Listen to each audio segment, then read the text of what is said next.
Welcome back to the channel. I'm Tasha. This is Tasha Pivots, where we talk about all things mamahood and homeschool and how I'm pivoting through this journey. Today we are going to talk about all things scheduling, planning, how do I do school in a week, and how am I implementing so many different curriculums and unit studies. So let's get started.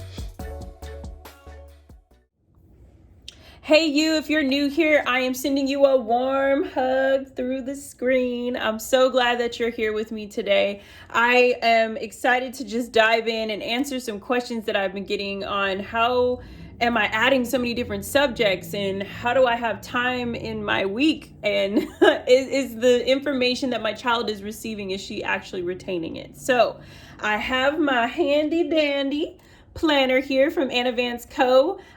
Paper Co. I love this thing, and I'm so glad that I invested in as well as waited for it. If you'd like to check out all the details about this planner, I did an unboxing and a plan with me video that you can check out right here when you're done with this video and see all the things. And I just brought it out because I'm a planner. I like to have my details. I like to list things, and I don't live by them, but I love to have a blueprint of what my week looks like. So if I'm going to talk to you about this, I have to have my handy dandy book. So I'm going to open it up to this week, this actual week that this video is going up. This is the planner. As you can see, it's got all the details. I'm missing stickers, y'all.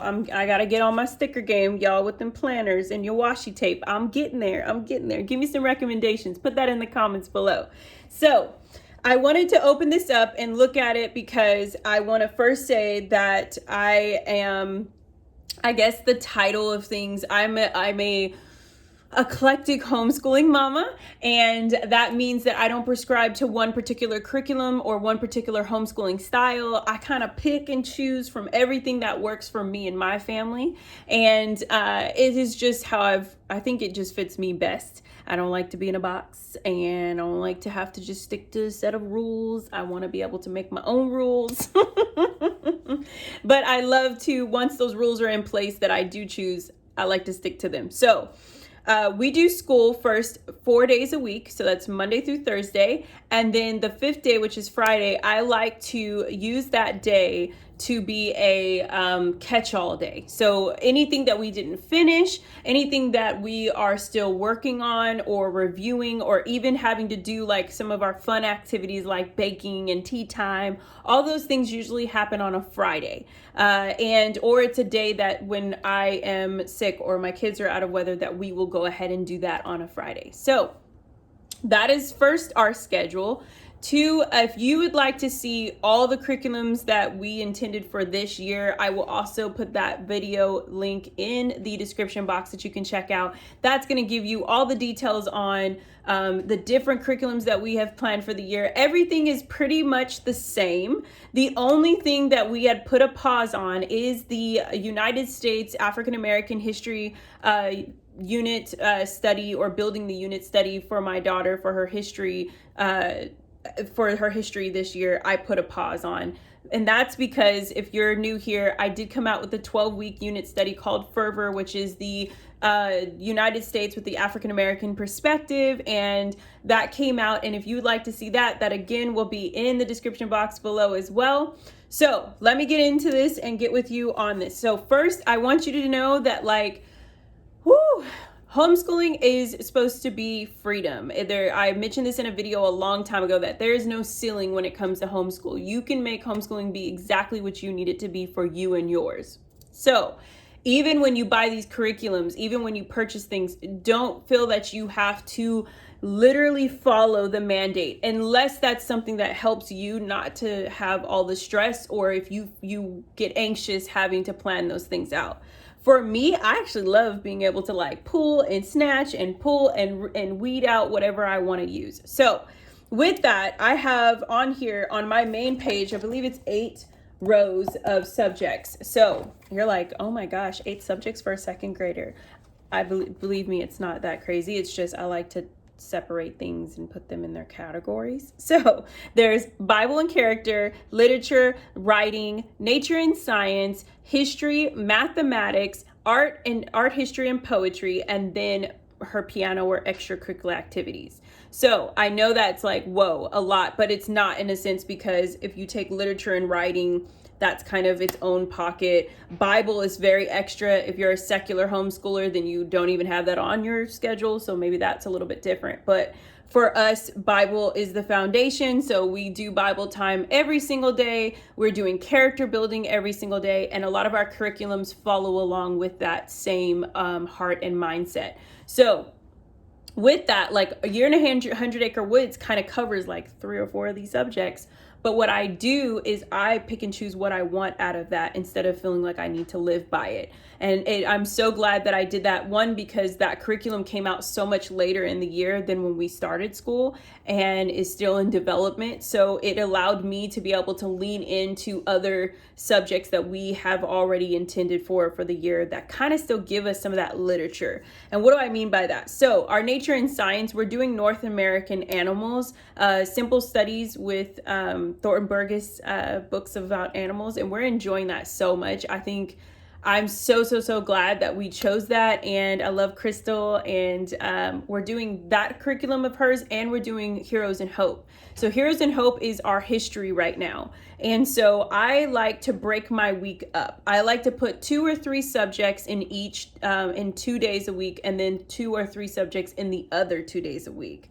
And so how do I do that? So with language arts and literature, I love to have that be like my Monday. That's our first of the week. We're getting into our story for the week that connects with our character word, our memory verse.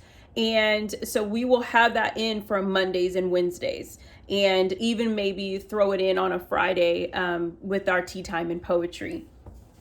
And then with our North American animals, I flip that and I say, okay, I'm going to do that on Tuesdays and Thursdays, because that is still some literature, but it's also a lot of science behind it, us learning about these different animals and how they grow and how they live in their habitat. And I have my daughter doing a lot of fact journaling and doing some illustrating and things like that. So that's our Tuesdays and Thursdays.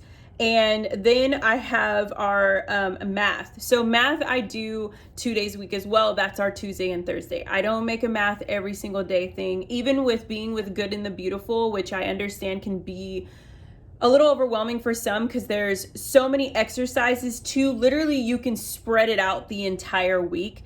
But for me, I feel that's actually more stressful. I rather, if my daughter's already in the mode of math, we're going to hit math all the way. So we'll take, if it's lesson 4 and it's got 6 exercises or 5 exercises, we're going to do 3 of those on one day. And then we'll do the rest on the Thursday of that week. And so we've been doing that a lot. Or if she just really is in the zone, because we have those days where it's like math just ran for 45 minutes because we just knocked it all out for that particular lesson. And then we'll go on Thursday and we'll start a whole nother lesson with the review of what we learned on Tuesday. So that might seem a lot for you and yours. For me, for our daughter, she's just, if she really enjoys a subject, she's willing to just take it all the way. And if she feels that she's having a little bit of a challenge, we also have the room to pull it back.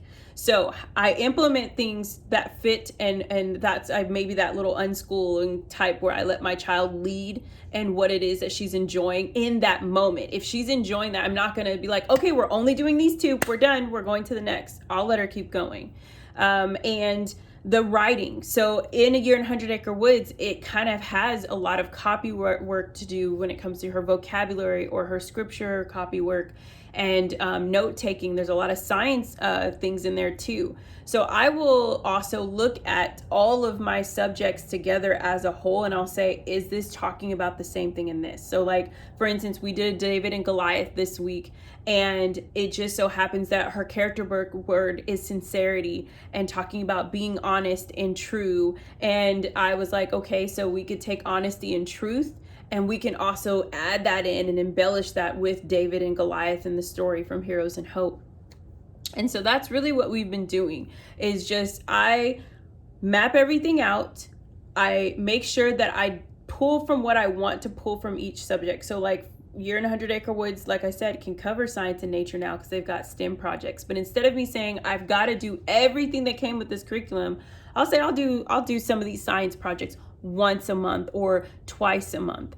That way I'm not overwhelmed with all the handcrafts and all of the things. Or I'll do the same for our nature and science.